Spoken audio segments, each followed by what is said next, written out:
Hi, David Moore with Equity Advantage, and I'm blessed to have Coni Rathbone of Dunn Carney here with me, and we're going to talk about opportunity zones, the big OZ. So I guess the first question I've got is, would you explain to us what an opportunity zone is? You bet. The legislature in 2017 put together a program that was rolled out with Trump's tax cuts in 2017.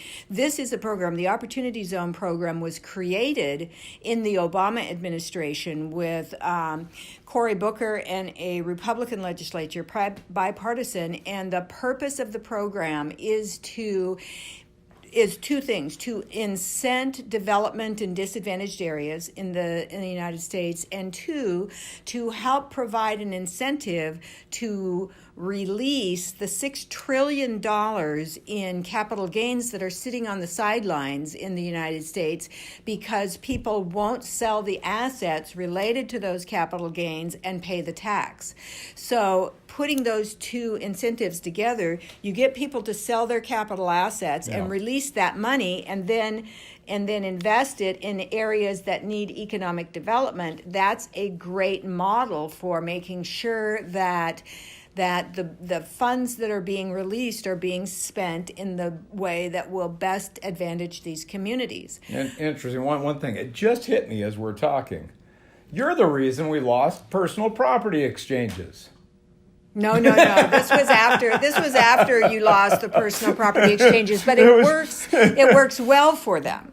Yes. No, I that's what I was just thinking about, is because the things we used to do businesses and lots of cars and planes and helicopters, stuff like that. And now we're in a situation where you could use this. Right. And what makes the Opportunity Zone program so unique is that it is the first time that any kind of tax deferral or tax incentives have been available for capital gains resulting from the sale of anything except real estate. Real estate has always had the 1031 exchange. Yeah. Well, now you can sell stocks or bonds or businesses or partnership interests and or equipment, capital equipment.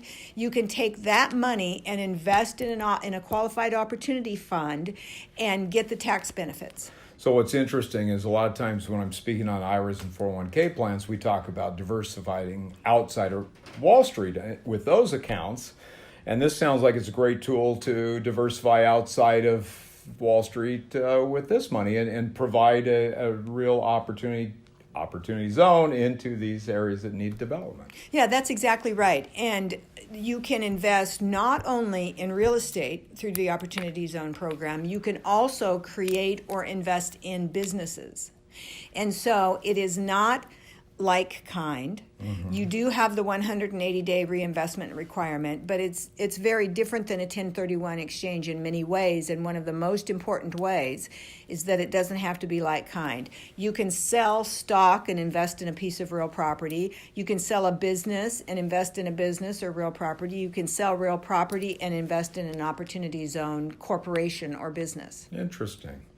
Well, thank you very much for that brief description. And once again, David Moore with Coni Rathbone of Dunn Carney. Thank you, Coni. Thank you, David.